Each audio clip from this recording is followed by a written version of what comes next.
So, let's say welcome to this closing session of EuCNC 2016. It is the session in which we will discuss about the next edition, the 2017 one. There will be also, we will give the awards. Mr. Moore will also provide some thoughts and perspectives from the 5G PPP, and also Bernard Barani, the concluding remarks of the conference. Before progressing to that, I would like to say that I think it has been 4 very full and interesting days with a lot of interactions in the exhibitions, also in the various sessions which were very well attended. Some statistics are that we were more than 520 participants that came to Athens, and practically from all over the world. We had from Brazil, Australia, Canada, India, so from all the corners of the world, let's say. I think we had nice discussion, interactions, and collaborations, and I think we lived the dawn of the 5G era. We realized the status, and also I think that we realized how much work exists ahead, and that we will have an exciting time. The next milestone for this series of conferences is in 2017. It will be held in Oulu. So I would like to invite Professor Correa, who is the manager of the project that is running for these 4 years for this, the EuCNC, to say a few words and to introduce the next edition.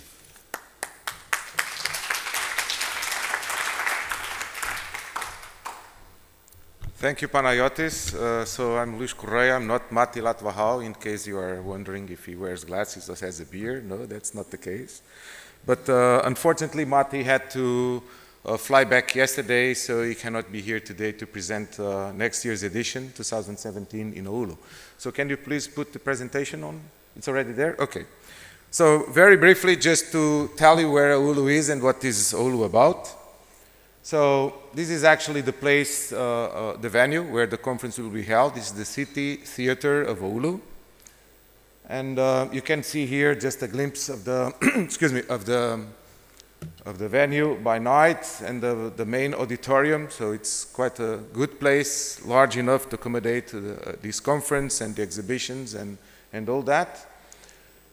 In case you are wondering where Oulu is in northern Finland. I've been there a number of times. It's one of the places in the world that by this time of the year, okay, let me put it like this. You have light all over the day. So the sun almost doesn't set like Pertti. I mean, just a couple of minutes, something like that. So it's a nice place to visit, really, this time of the year. Probably if you go there in December, it's the opposite, as you know, but it's really a wonderful place. And you go to Helsinki, and Helsinki is very much well connected to everywhere in the world. And then from Helsinki, there are hourly flights, or even less than that, I'm not sure, from Helsinki to Oulu. So it's not that bad, let's put it this way, from the connection viewpoint. And Oulu is, I would call it a small city, in the sense that it takes a few minutes to go from the airport to the city center. So from the connection and the traveling viewpoint, it's very nice, it's very comfortable to do it. Yeah? Okay, so now there's a short video about the city. So can you please put the video on? Thank you.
Okay, so Oulu is the host of an annual competition on electric guitars. That's why you have seen the kid and so on.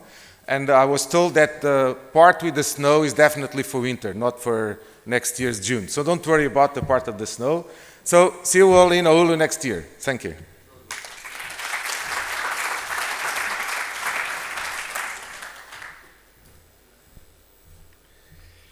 So thank you, Luis. Looking forward to next year.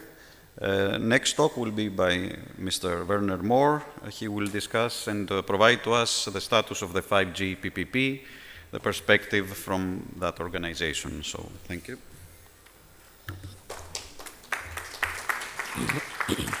Panagiotis, thank you very much for your introduction. Yeah, you have seen there was a lot of presentations in this conference on 5G. Also in the exhibition we have seen many of the projects which are active. And when we simply have a short look, we have a quite powerful project portfolio ongoing. There are several projects in the radio domain.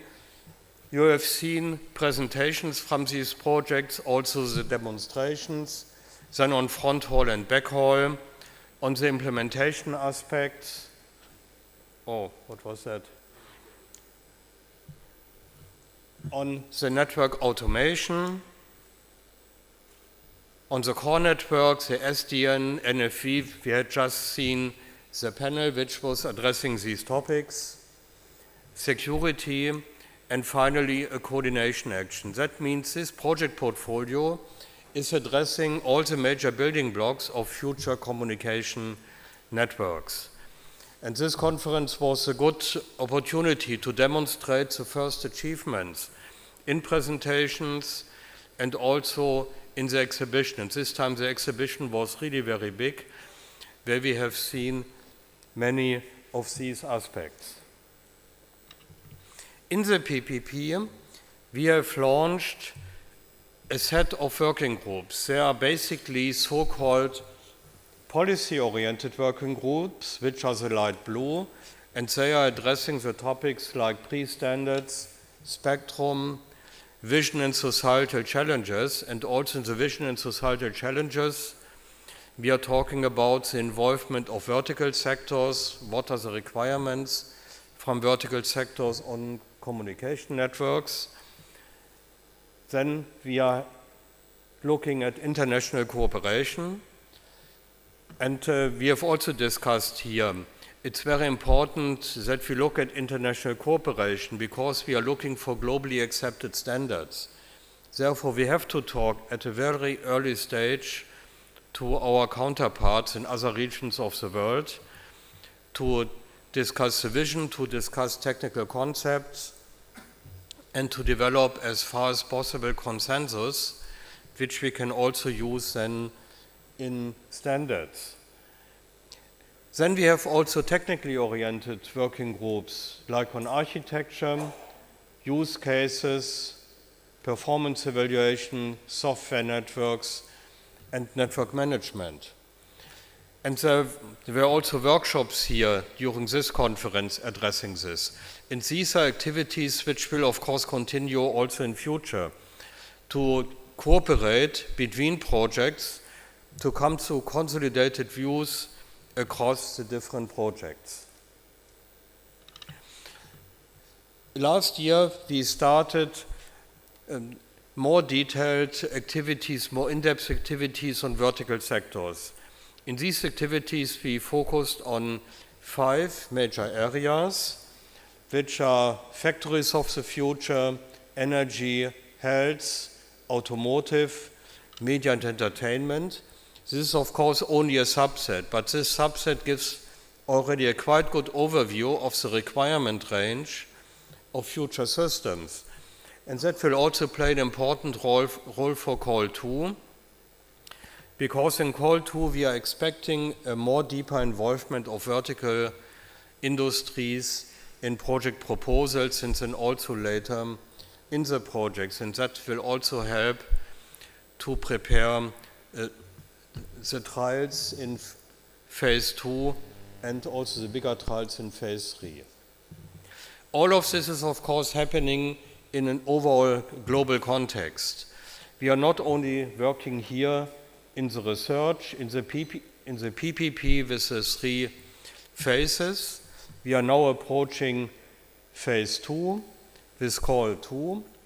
We also have to look at global standardization, for example, in 3GPP and also in ITU, where we had in 2015 the World Radio Communication Conference, and there's another coming up in 2019, which is very important, and where also PPP projects can contribute to the preparation. And when we look, how can we exploit results from projects? Because it's very important that we are really using these results in the global debate and definition of future standards. There were already, at the end of FP7, contributions to the vision recommendation in ITUR, and this is a baseline for further activities. 3GPP started study items on 5G, and beginning of next year, 3GPP will go to work items. And these are all opportunities for projects to contribute, because there are a lot of good results which can also be exploited in global standardization. There are similar activities when we look more at the core network part, in the IT-oriented part, in different bodies. Another important element is the preparation of the World Radio Communication Conference. For that, a lot of technical studies have to be done. Interference studies, sharing studies, how to use different frequency bands. And ITU is also looking for technical input for that. And many of the PPP projects are active in these domains, and this will also continue in phase 2. That means there are also good opportunities to contribute to that process. Then what is coming up in phase 2 and increasingly then in phase 3 are trials, that we can go beyond lab trials like here in the exhibition to really demonstrate the technology is working, it's working together with vertical sectors, and that we can show this also, let's say, in the context of bigger events. And you see here in the bottom, there are major events in Korea, Russia, and in Japan, where these countries intend to demonstrate 5G. And in Europe, we are also looking for something similar in Europe to demonstrate that we are, let's say, a minimum on the same level like other regions, because we have to admit we are basically in a race towards 5G. When we go to prototypes, development, product development, that will be out of scope of the 5G PPP, but such activities will also already start after the availability of the first release of the standard. That means we have, from about 2018 onwards, some parallel activities between the continuing research on areas which are not yet in standardization, but in parallel also product development for that, where we have then the first standards available.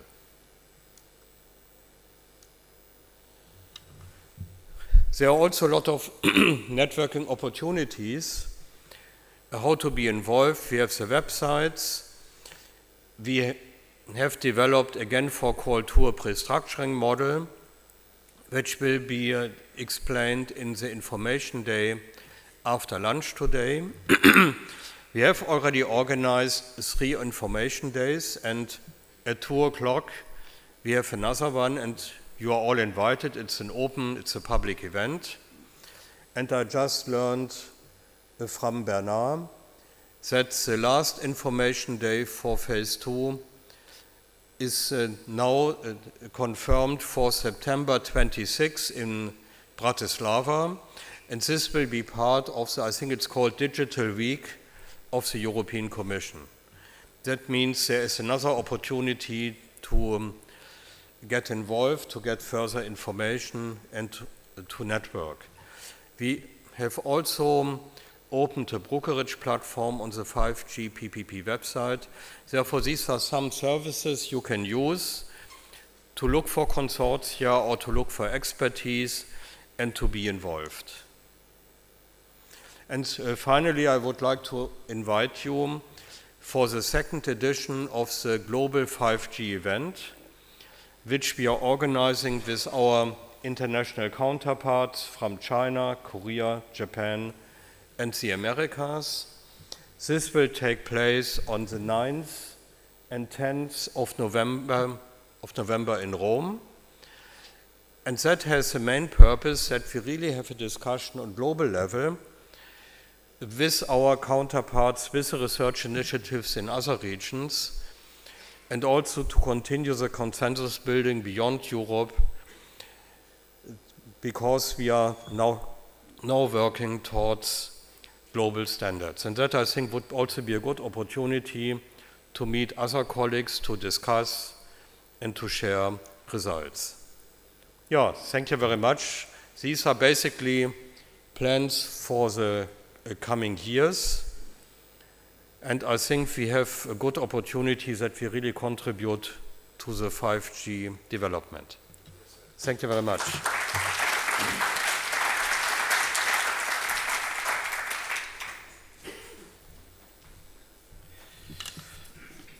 So it is time now for the awards that we have from this conference. And then we will move to the concluding remarks by Mr. Barani. We have three, let's say, paper awards and one for the booth. So I will proceed immediately. The EuCNC Best Paper Award goes to Distributed MIMO Demonstrated with 5G Radio Access Prototype. It was in the track Testbeds and Experimental Research. And it has been authored by Bjorn Halvarsson, Elias Karam, Martin Nystrom, Roger Pirinen, Arne Simonsson, Kiang Zhang, and Peter Åkvist with Ericsson Sweden. So is there a representative from this paper? So.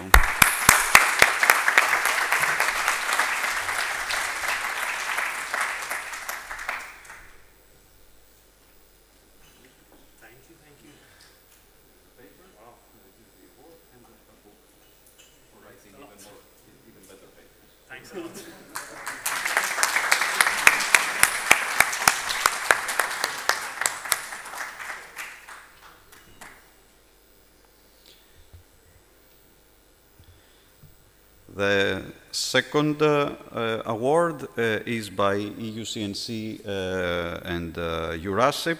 It's the Student Best Paper Award, and it goes to Bayesian Compressed Sensing-Based Channel Estimation for Massive MIMO System. It was on the track Air Interfaces, and it is authored by Haider Al-Salihi, Mohamed Reza Nakai from King's College London of United Kingdom.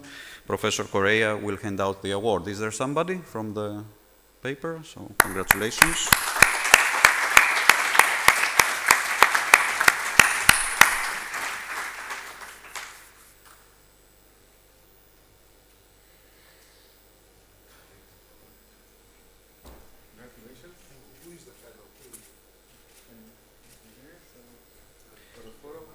You are Haider or Mohammed? Can you join us? Haider. Excellent, excellent.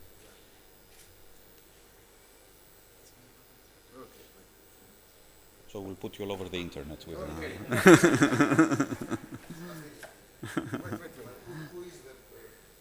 It's Haider Al-Salihi. Το είπαμε. Congratulations.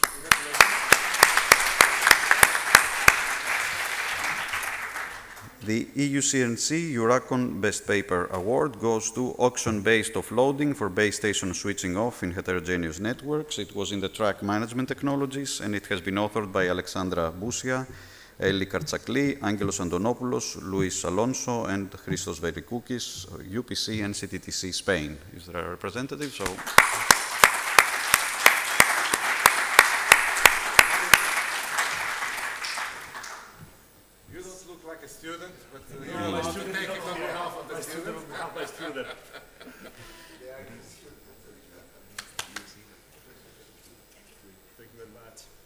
Congratulations.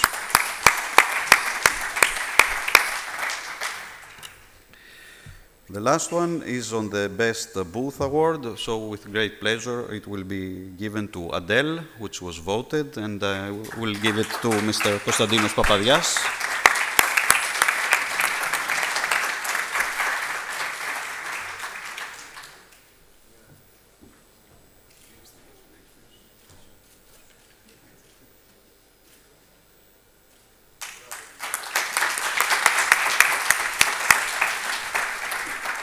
We would like to thank also River Publishers. Apart from the award, there is a book that they are giving for free as a token. So we would like to thank them very much. And also in terms of papers, we will advertise after the conference. There are some special issues for a couple of journals that we will invite, of course, those awarded the Best Paper Awards, but also the community to submit enhanced versions of their paper. So, with this part is over, so I would like to invite Mr. Barani to provide the concluding remarks for this conference.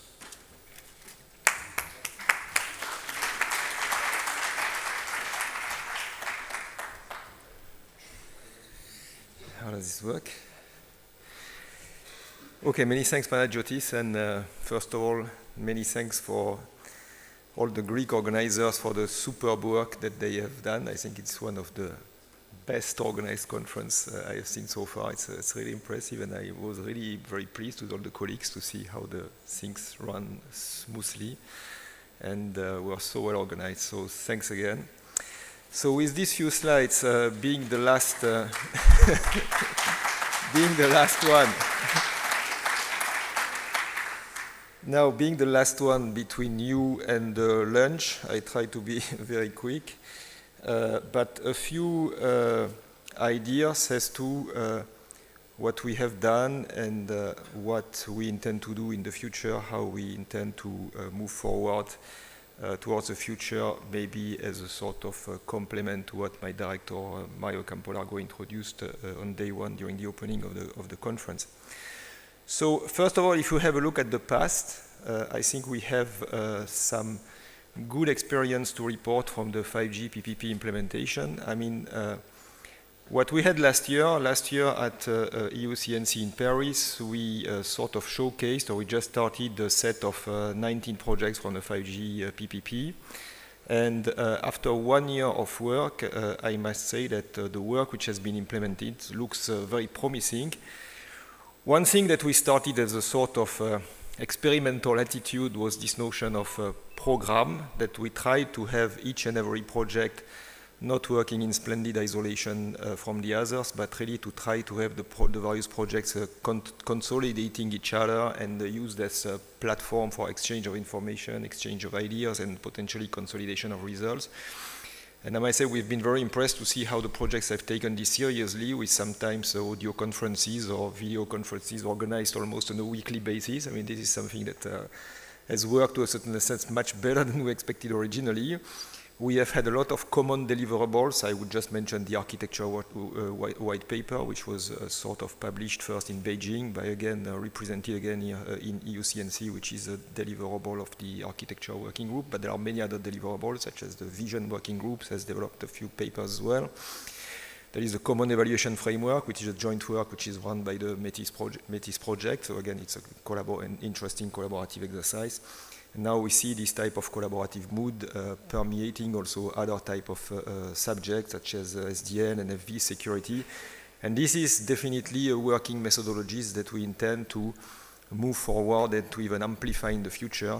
It will probably replace what we did in the past in a more loose manner with what we call the clusters or the consultation type of activities. So also very important, outside of the project, but a lot of work has been done by the 5GPP to federate work with vertical industries. I mean, we started in June last year, and the intense dialogue has taken place with automotive, health, energy, smart factories, And I think a lot of good things have come out of these discussions, because it's really a cross-fertilization between domains that don't necessarily understand each other. And what we could see coming out in terms of joint requirements, both from the automotive side towards the technological side, is something that clearly is really promising to build the network characteristics of the futures. We start now also delivering on pre-standardization. This is a group which is now starting to produce good activity in terms of how we can exploit the results towards standardizations. Same for Spectrum. Spectrum is a very policy-loaded thing, but so it's a little bit more difficult to organize the discussion, but now we see that things are moving also. International cooperation, we had an MOU signed by the various 5G associations, or the key 5G association in the world in Lisbon last year. And also, of course, the 5G VP has, in passing, fulfilled its original mission, which is to structure the research stakeholders. But this came really almost as an add-on compared to what has been done over the last 1 year, 18 months. So just to give an indication of the type of collaborative work which is being run at this moment in time. So this is materialized through working groups. I will not go into the details, but you see the richness of the working group. So the architecture working group, for instance, on the left-hand side in the middle, is the one that produced the architecture white paper, but the vision group produced the vision paper and also the vertical paper. We have the other working groups which are also active. So this activity we see is really extremely important to, how should I put it, to valorize the good technological work which is done by the projects. So an important one, as I said, is the vertical story, because this is where we are putting a lot of emphasis in Europe. So we had the opportunity, thanks to the 5G PPP, to launch the vertical white paper at Mobile World Congress. This was a very successful event. And what is interesting is that it's not only for the sake of launching, it's not only for the sake of launching a paper, it's also the idea that behind this collaborative work, we are now potentially in a much better shape to prepare the technological work which will be implemented in the phase 2 of the PPP, which will, we hope, materialize through projects that will include a much higher visibility from the vertical sectors than has been the case up to now. To give you an idea, today in the 18 research and innovation projects which are implemented under the 5GPP, there is only one which is really vertical oriented, if I may say so. That's a project Virtue Wind, which is working with the energy sector, but this is clearly something we want to amplify for the next phase. International cooperation, again, this picture, I find it sort of symbolize or materialize the good cooperation spirit that we try to promote between various regions. In this case, it's USA, Korea, Japan, and China, and of course the European side. So just one word on international cooperation. You know that also part of the 5GPP multiple activities, we have signed a number of joint declarations with with other third countries, with a number of regions running 5G. I think now what is really on the agenda and what is really on our plate is really to amplify these international cooperation activities and really to flesh the bones of these declarations. Declarations are nice, they are nice pieces of paper. In the case of Japan and Korea, we have started to implement a joint research project, but this is clearly something we need to amplify with the other regions with which we have signed a joint declaration for cooperation in the next future. So that at the end of the day, it's not only based on nice pieces of papers for the photo, but really something concrete comes out of it. Now, a few words on the conference itself, which, again, the conference, we see it as an integral part of the 5G type of activity. It's a sort of rendezvous point and interesting, let's say, synchronization point for all the activities that we are running in Europe, but also elsewhere. So this year, I think we had a good vintage, if I may say so, for what I understand from the organizer, that we had 520 registration, which is clearly a good number for this conference. In terms of participation, we had 23 EU member states and 12 non-EU countries, which we believe is also an interesting result because it shows that the conference has the potentiality and the capability to export itself or to promote itself outside of the EU region. And this is also demonstrated by the fact that about 35% of the submitted papers originated from outside of Europe. We believe this is a very interesting result and that we have to amplify for the futures. Paper acceptance ratio, we say well within the IEEE standards, which is something we need to, of course, keep in order to keep the credibility of the conference.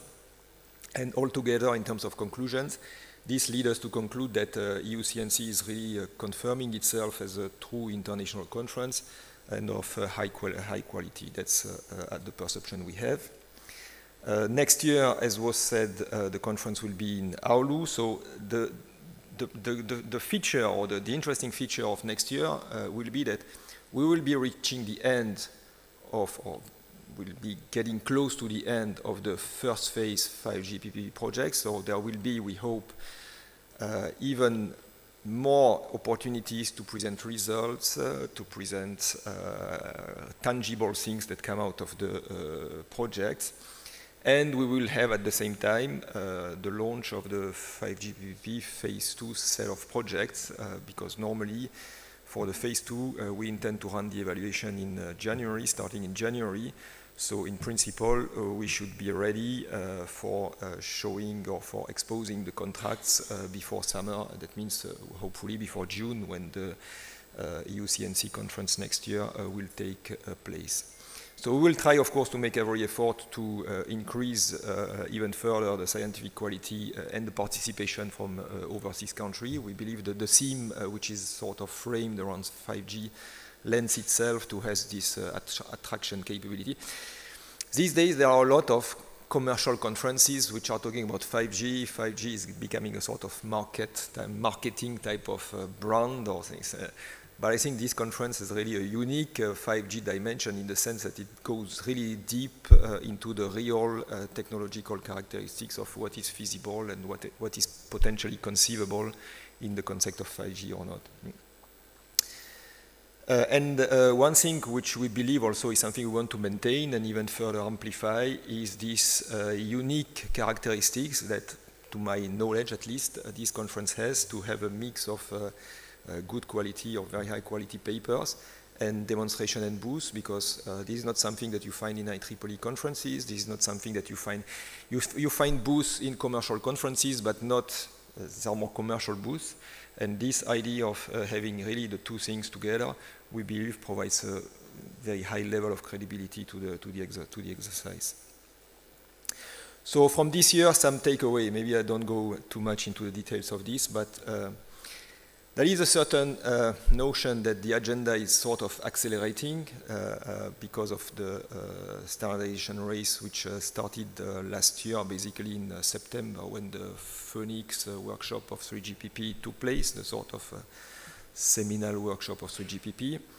But at the same time, we see that now, as people are getting more into the standardization phase, so the closer to commercial exploitations and closer to commercial specifications, we see that many variations start to emerge in terms of service, in terms of technologies, in terms of timelines, in terms of even what is 5G, because sometimes you get back to this question, what is really 5G at the end of the day? This question that we thought has been solved, sometimes you get the feeling that we are going back to the basics. Is it fixed wireless access broadband, as some US operators tend to market it for next year, or is it something more? And maybe there is a need to really have a clear, consolidated view of what is really 5G. More than ever, we believe it's important to have a clear roadmap for the short term and for the long term. We see also the emergence of new concepts we didn't have last year. For instance, the standalone concept is something that was not so much discussed last year, whilst this year it seems to be a new notion which is coming within 3GPP. The vertical as a requirement, it seems against this year to consolidate, and also because there has been a lot of work around this over the last year.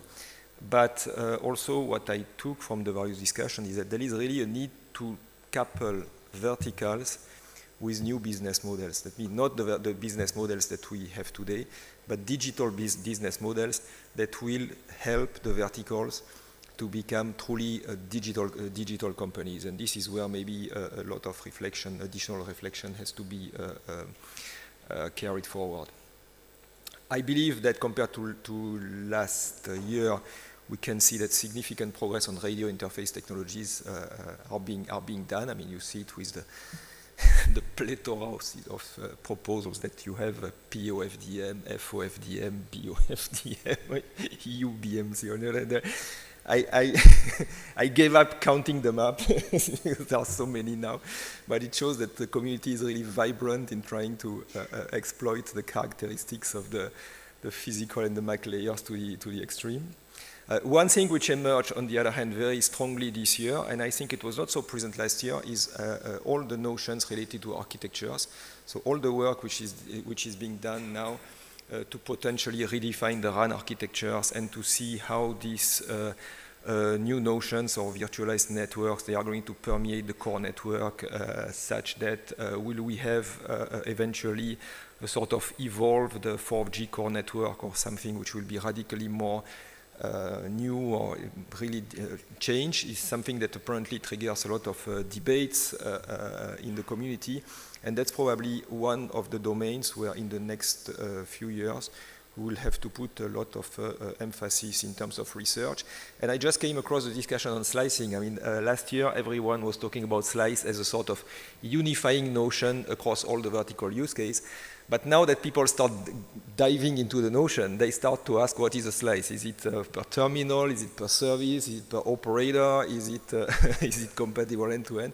So you see that what is fascinating to see is that as the discussion goes forward, it opens more questions than it solves questions. So these questions now have to be solved. And for us, of course, from a European perspective and from the European program perspective, this will be very important to work on this because we understand, again, we might be wrong because we are only bureaucrats, but we understand from the industry, from you, from the research, that this slicing business is really one of the key characteristics or the key feature if we want to sell 5G as a good sell or an important sell towards the vertical industries in such a way that they can control their resource, they can control their business model, they can control a lot of resource that today they cannot necessarily control that way. Growing importance of test beds and demonstrations, I think this is appearing in all the agendas all over the world. And of course, a very buoyant, it says here, EU research. And we hope that we can, again, leverage this towards global achievements, primarily in the context of, when we mean global achievements, it means carry forward the results into standardizations, into spectrum, and into commercial exploitation of course. So there are certainly some takeaways that I forgot, but I didn't have the possibility to attend all the sessions, so forgive me if I forgot some of your pet subjects. It was not intentional. So coming up soon, now looking even more into the future, we have this second phase of the 5G PPP for which we have an information session this afternoon, so I will not say too much. It's basically spread across more research type of activities and more innovation type of activities, but you probably know the work program, so I don't expand into this. The idea is that we use this phase 2 precisely to bridge the technological work that has been running up to now into the more vertical type of work and also moving more towards proof of concepts and demonstration. So that's the basic philosophy between this second phase. And in the longer term, what we call the phase 3, you probably know that for phase 3 we will not work with a 2 years work program and the 1 year work program. So we will work with a work program that will span a 3 years timeline. So we are now in the process of defining the content of phase 3 that will extend over the 2018 and 2020 period of time. So we have a number of ideas. We have to come up with what we call a scoping paper by the end of this year now. So originally was before summer, but the process has been a little bit delayed. So by the end of the year, we should have a very good understanding of what it is that we want to support over 2018-2020, And in addition, we should have, of course, a good understanding of how much money we put into the various activities. And this is the reason why we don't have the scoping paper today as we originally anticipated, is that the discussion on budgets is a little bit more complicated than we originally anticipated. So the budget is limited. There are several domains to serve, several PPPs. We are now launching a cybersecurity PPP. We have the data, big data PPP, which is starting. Our Directorate General wants to launch a new initiative on the next generation internet, so this needs to be financed. So we are now scratching our head to understand how we can multiply the budget and how the budget is going to be distributed. But the idea that we have for the third phase would be to try to exploit the results of the previous phases to move quickly into a sort of first integration phase where we could potentially have a demonstrator or a test bed that sort of materialize or emulate or simulates, I don't know, or really implements. I don't know how far we can go, if it can go up to the FPGA level, probably not to the ASIC level, but at least to go to a certain level of integration to demonstrate an end-to-end platform which has at the same time 5G features from the radio access point of view, from the RAN and from the core network perspective. And when we have this platform, we would then use the platform to demonstrate the characteristics of a 5G platforms towards a vertical sector, automotive, energy, or whatever. The idea being that this platform, we would like, if it is conceivable, to get it used by different verticals at the same time. Otherwise, we replicate sectorial type of activities. But the idea is more to use the verticals as an alibi, if you want, to justify or to verify the KPIs that the network has set itself. So the network will have KPIs, the verticals will have KPIs in terms of latency, in terms of speed, in terms of end-to-end quality of service, in terms of security. So we will try to use the platform to validate the KPIs which are part of the 5G PPP contract. And this will be accompanied, in principle, with additional activities we are thinking of. But again, this is draft at this stage, so that's not much more we can share with you. So in terms of conclusions, for the 5G model for us, it works. It has some weak parts that we have to work on, but globally, in global terms, we believe this is a model that works, and we see that this is an interesting model for the future. EuCNC, of course, we are very grateful that it's a successful event, again, thanks to the organizers. And we see this as a really a key building block of the overall 5G initiative for Europe, because it's really the moment where we can share results and conceive new ideas for the future, and also look at what the other regions are doing and cross-fertilize our things with what is being done in Asia and the US. We probably have to take into account also the acceleration of the international agenda, so it's probably not the case that we can look at the future the same way as we look at it 1 year ago or 2 years ago. Probably taking into account the fact that there are already announcements which are being done in terms of spectrum identifications, and there are already fast-moving solutions which are being put forward in terms of radio access, for instance. So if we want to look at radio access in the future, we cannot completely ignore these type of developments and factor them in such a way that this continues to be a research program and not something which is just implementing the specifications of 3GPP. We will need, and this is something we are working on, Mario mentioned in the introduction the 5G action plan. So the 5G action plan is really a European initiative to try to federate the actors around the common deployment plan for 5G in Europe. So that's more the deployment type of characteristics which is being worked out in the 5G action plan. But of course, we need to find the optimum synchronization between what we will do in 5G PPP, which still has a strong research and innovation element, with what is going to be done in the 5G action plan, which will be probably more supported by direct industry initiatives or direct industry investments from their side. So we need to try to find the good articulation between the two things in such a way that there is really a cross-fertilization of these two type of activities. Huge opportunities for international cooperation. This is again something we are trying, or we will try to enhance in the future.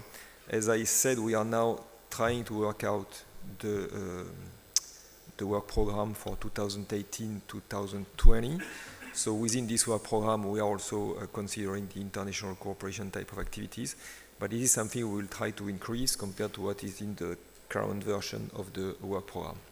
And at the end of the day, the key will be to deliver beyond research. That means to bring the things towards, again, standard, spectrum, commercial exploitations.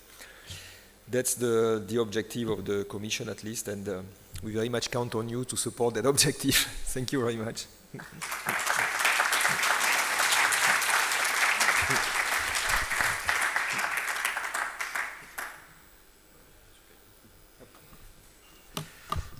So thank you, Bernard, for your talk.